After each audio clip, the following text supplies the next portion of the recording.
Philippine markets and the economy. In the headlines, the palace issues Executive Order 94, creating an independent commission on infrastructure, investigating anomalous flood control projects. The impact on the parallel investigations going on in both houses of Congress, with House Infrastructure Committee Co-Chair Terry Ridon.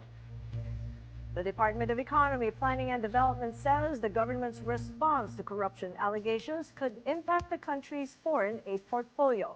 We speak with Ronnie Balbieran, economist at the University of Asia and the Pacific. And U.S. inflation data pick up and lifts chances for more rate cuts by the Fed.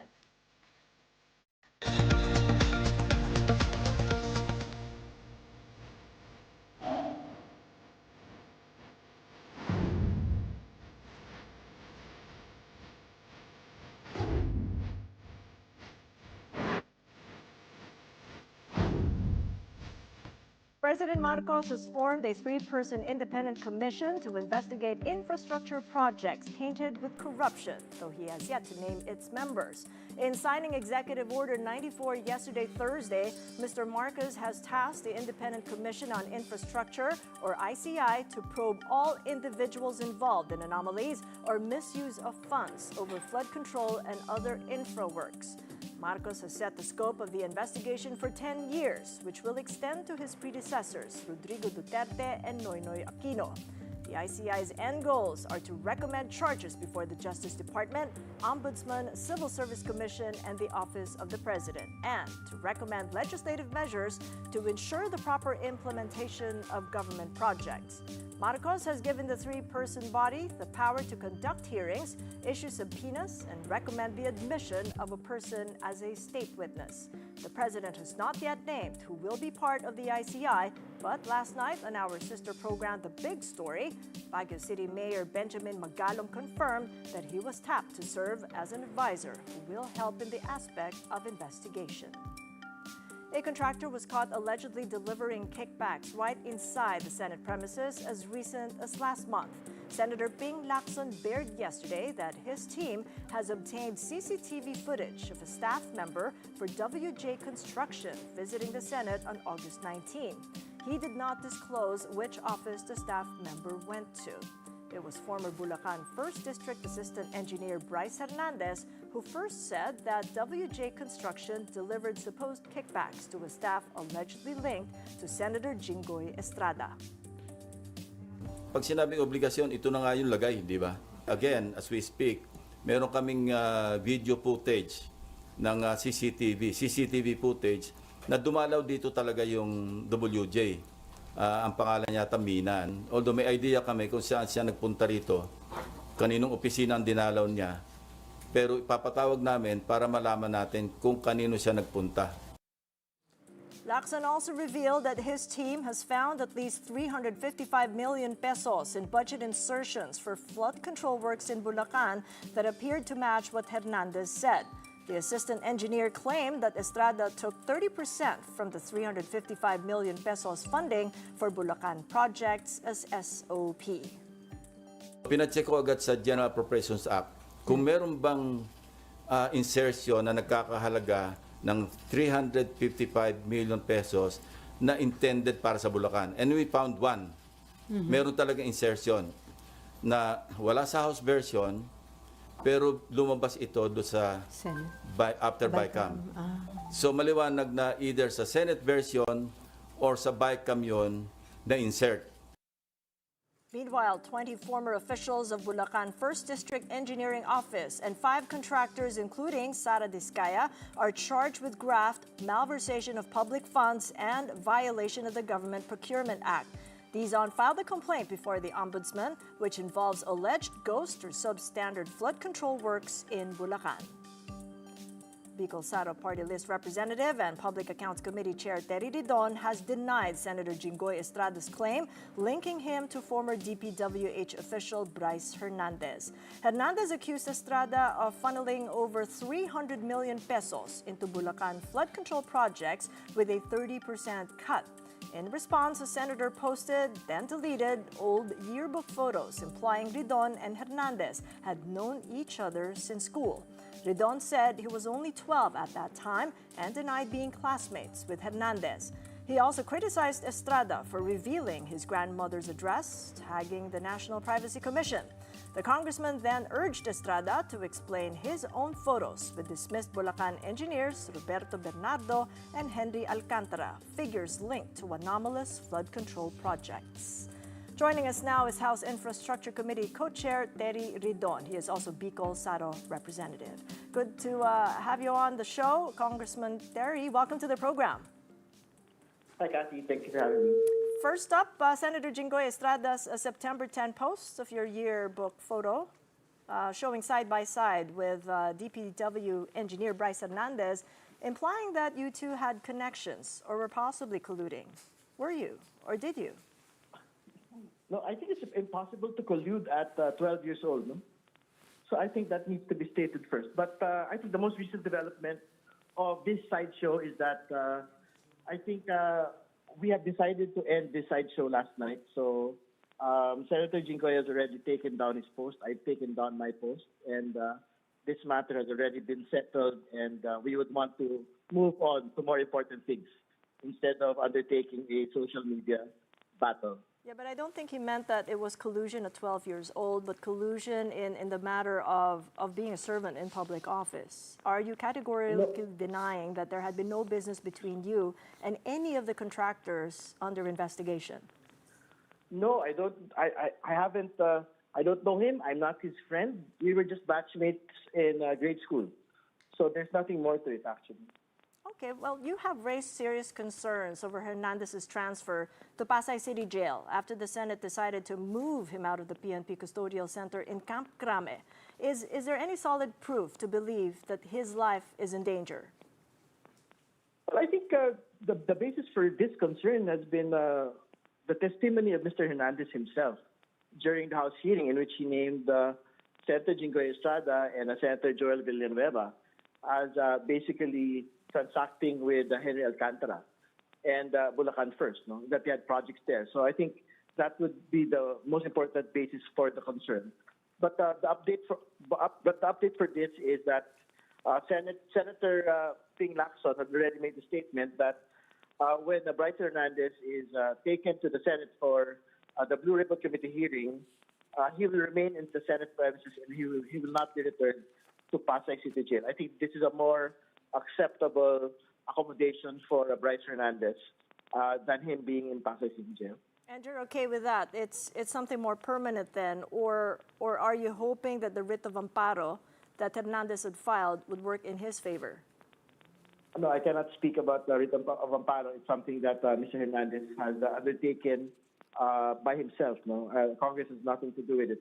But the original basis for the concern also is that my understanding was that the detention in the PNP custodial facility was in the understanding that this was going to be a joint custody. But I think the Senate is asserting their original custody over Bryce Hernandez. So we will respect that decision. Why so protective of Hernandez? I mean, you warned na may magiging mabigat na banta sa buhay.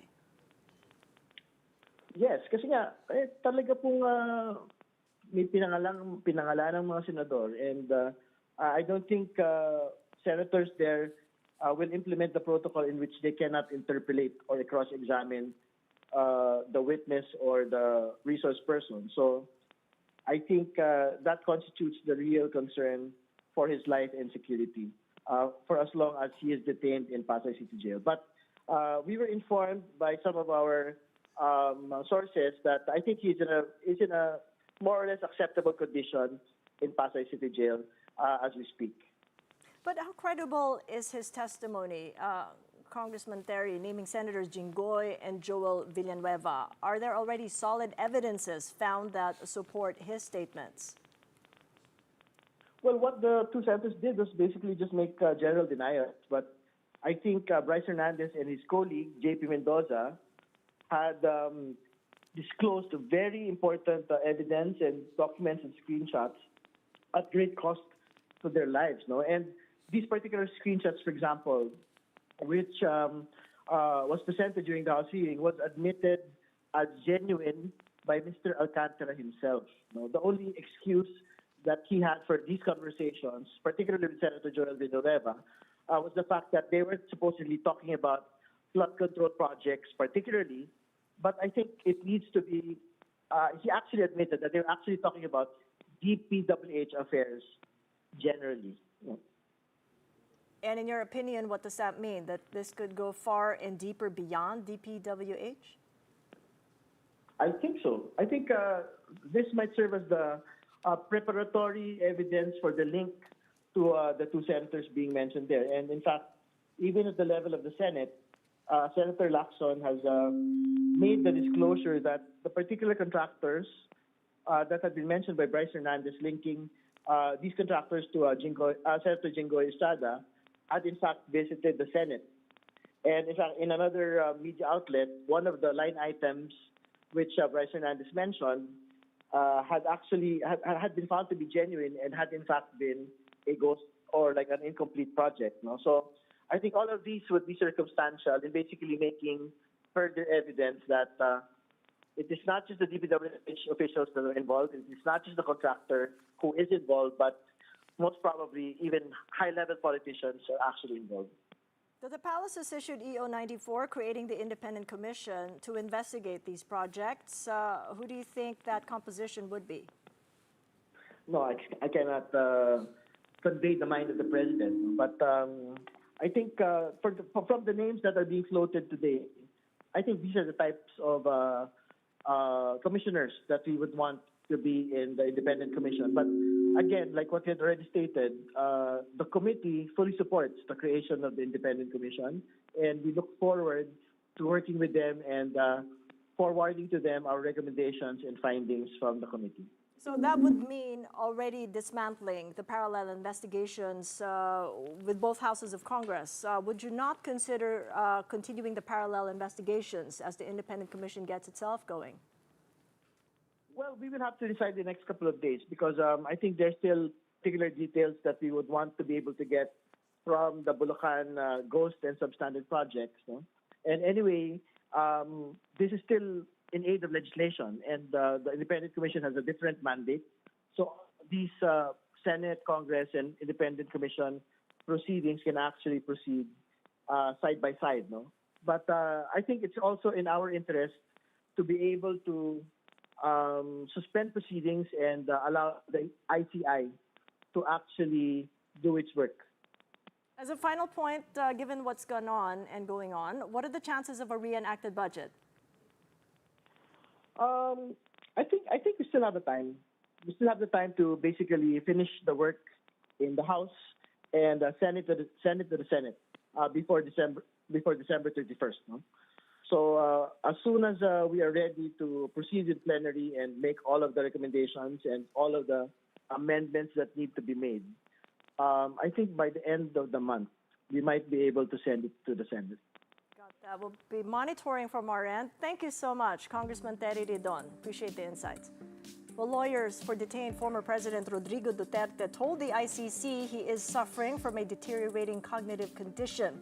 Court documents released on Thursday state that the 80-year-old has impairments affecting his memory, orientation, and capacity for reasoning, raising questions about his fitness to stand trial. Duterte was arrested in March on charges linked to killings during his war on drugs. Judges have postponed hearings on the case to first decide on his medical condition.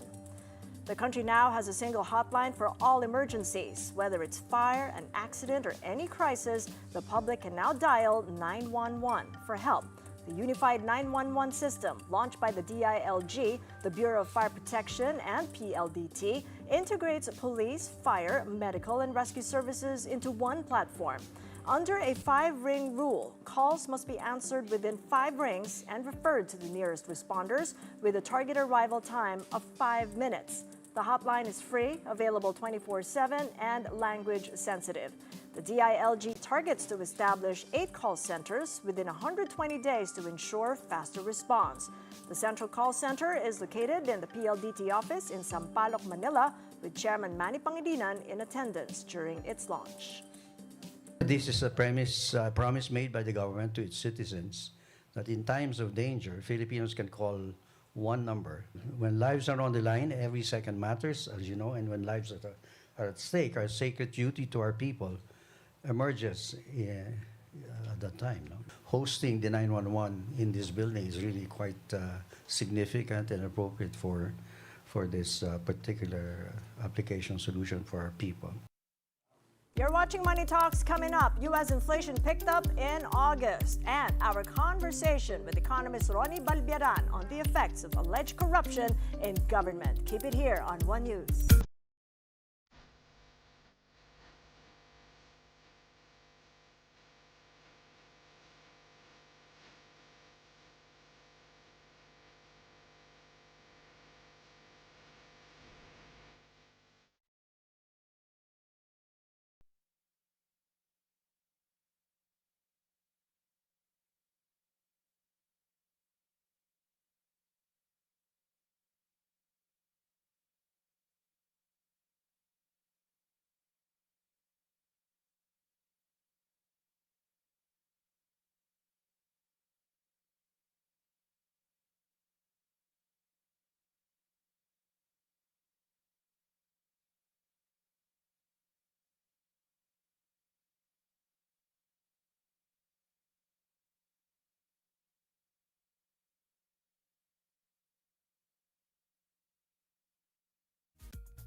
Money Talks. I'm Cathy Yang. U.S. inflation picked up in August, solidifying expectations of a rate cut when the Fed meets next week.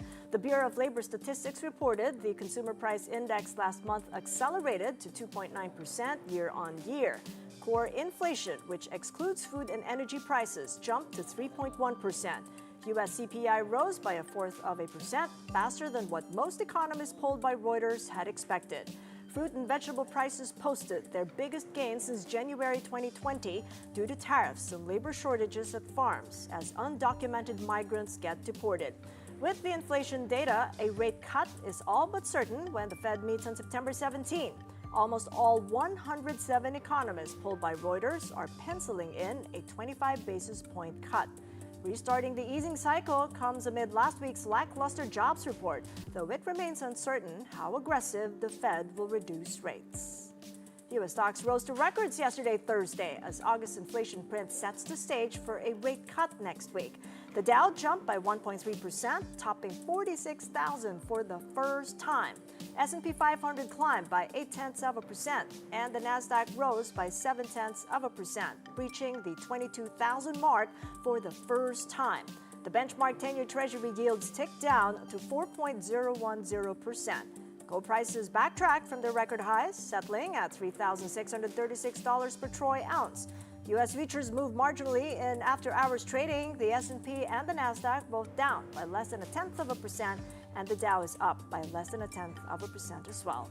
As for the Asian markets, looking like they're all in the green this Friday, with Australia's ASX 200 up 0.9%, South Korea's Kospi up by over 1%, and Japan's Nikkei 225 climbs by more than 0.5%. Now let's take a look at our own markets in the final trading day of this week. The Philippine Stock Exchange Index opens this Friday slightly higher by about 0.1% at 6,133. The local bourse slightly edged higher yesterday, Thursday, as investors await key catalysts to make a decisive move, according to Regina Capital. The broader all-shares index inched up by less than 0.1%, with the sectoral gauges mostly in the red. As for the Philippine peso, it opened today stronger, 57.05 to the dollar. The dollar weakened to 57.191 against the greenback ahead of the release of the U.S. CPI in August. As for the 10-year government bond yields, they were virtually unchanged at 5.958%. The Department of Economy, Planning and Development says the government's response to flood control corruption allegations could impact the country's foreign aid portfolio. DepDev Undersecretary Rosemarie Edilion says the official development assistance partners will be watching closely how the issue is addressed. She noted that ODA-funded projects already undergo strict monitoring, and additional safeguards like digital tracking are being considered to prevent ghost infrastructure. The country's top sources of ODA include the Asian Development Bank, World Bank, and the U.S.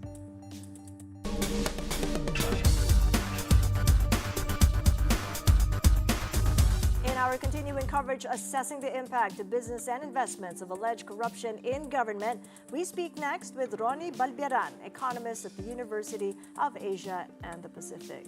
Good seeing you again, Ronnie. Welcome back to the program. Yes, ma'am. Pretty critical time in the week as well. How's it gone on so far with what you're seeing and what you've heard from Congressman Terry Ridon?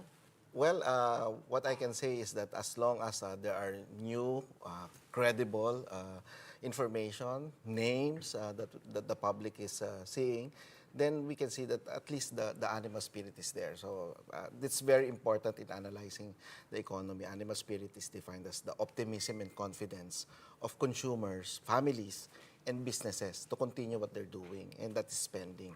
And so we don't want to affect that. No? So as long as people are seeing that the government is doing something about it, these investigations are, not really just a play. So then we can see that the families, which is 76% of our economy, can continue maximizing the low inflation environment that we have, especially the harvest is ongoing.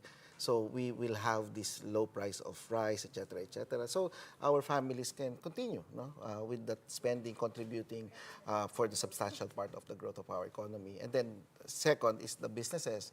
Our businesses continuing with their investment program, and so far they are continuing. Speaking of those animal spirits, I know that you've been in consultations with partners in the private sector. I mean, exactly what are they saying? Are they more concerned or optimistic, as you say? I mean, which part of the animal spirits are they in right now at the stage of the investigation? The sense that I'm getting from there is that, for example, that's the private construction, the ones that the malls, the power plants, the offshore windmills, etc. All these construction projects are not delayed or are not being paused. So therefore, I think on the private construction side, the one that will be used by the businesses are not being delayed or not being paused. So therefore, we think that this particular happening right now will not substantially affect our business environment, except that if towards the end of this particular journey,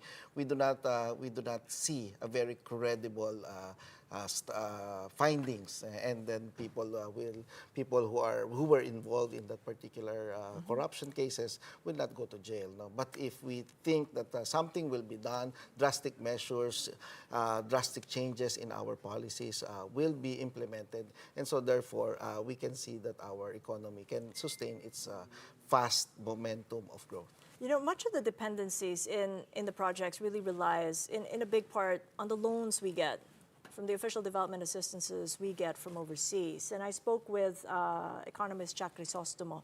She's based in Washington, D.C., and she told me, and I asked, what impact would the loans from multilateral institutions have on the ongoing loans that we're having and also disbursing in the Philippines? This is what she had to say. Let's listen to her.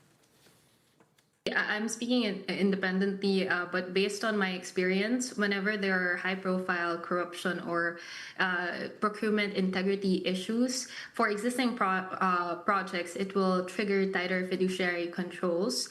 There would be very close prior review and supervision, and for existing projects, there could be a possible slowing of disbursement.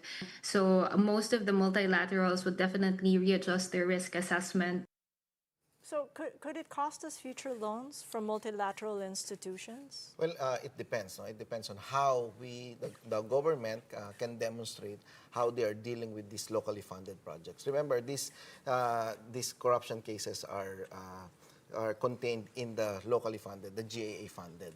No, as the foreign funded projects have been generally shielded from this corruption accusations. I think we're okay so far in that regard. It's just that all the multilateral agencies are making sure that these particular activities do not overflow.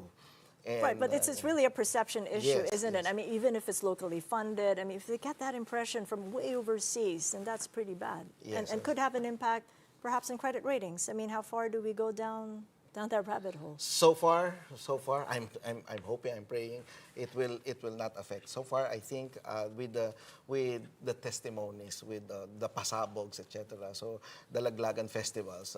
So far, I think this will influence our multilateral agencies where the government is doing its best, and that the president has quickly issued the executive order for the independent body, and so it will really depend on how fast we can do something about it, how fast we can discover the people who are really behind it, and how fast we will impose these penalties on these people.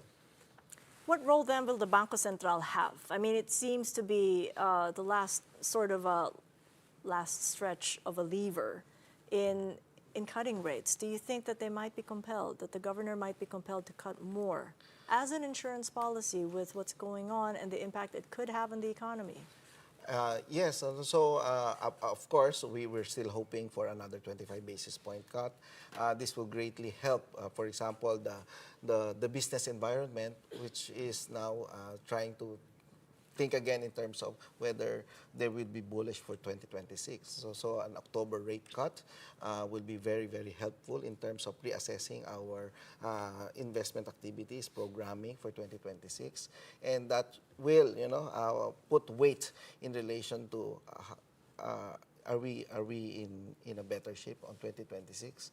And as we navigate the results of these investigations, the results of the investigations versus the rate cut, that will greatly, figure in terms of our animal spirit for 2026. What does that mean then for your GDP forecast? I know that the last interview we had, you were at 5.6, but Yes. what is it now at the So UANP? I think it's really at 5.5 and even be lower, but I hope that these investigations will be very quick so that we can be at 5.5. It's still very high. So you've This is already where- cut back then? Yes, so from 6 to 5.5, because our the hope of our 6% the GDP growth for 2025 was based on a 50 basis point cut, but it was not implemented. So now we're putting it down to 5.5, but still, this is one of the fastest in Southeast Asia. All right. Well, thank you so much for that context, Yes, Ronnie. ma'am. Appreciate the insights as always. Ronnie Baliberan at the University of Asia and the Pacific. Well, the Energy Regulatory Commission has cleared Meralco's power supply agreements with San Miguel Global Power and ASEN Corp. The approved rates are higher than the provisional 5 pesos and 19 centavos per kilowatt hour. The contracts cover 479 megawatts of renewable supply, with San Roque Hydro providing 340 megawatts at 7 pesos kilowatt hour, while ASEN's Gigasol 3 supplying 139 megawatts at 8 pesos. ERC Chair Francis Juan says that canceling the deals would force Meralco to buy from the market at higher cost. Metro Pacific Investments Corp Chair and CEO Manny Pangilinan said their stake in the operator of Wendy's and Conti's Philippines was, quote, not a very big amount. He noted MPIC is only a minority partner in 888 Holdings after acquiring a 15% stake in the company that runs both chains. Analysts say the move fits MPIC's plan to vertically integrate its agribusiness to boost profitability. MPIC, Meralco, and Signal, the owner of this channel, are all part of the MVP Group. 10 Philippine companies have made it to Time Magazine's list of the world's best companies for 2025. Ayala Corp led the local companies at 210th place, followed by Security Bank at 369th and SM Investments at 407th. Also included were Jollibee, Union Bank, ICTSI, China Bank, JG Summit, Robinsons Retail, and Philinvest. Time says the ranking measured employee satisfaction, revenue growth, and sustainability transparency. And that is it for Money Talks. I'm Cathy Yang. Catch us again Monday at 9:30 a.m. here on One News. Have a great day and a great weekend ahead.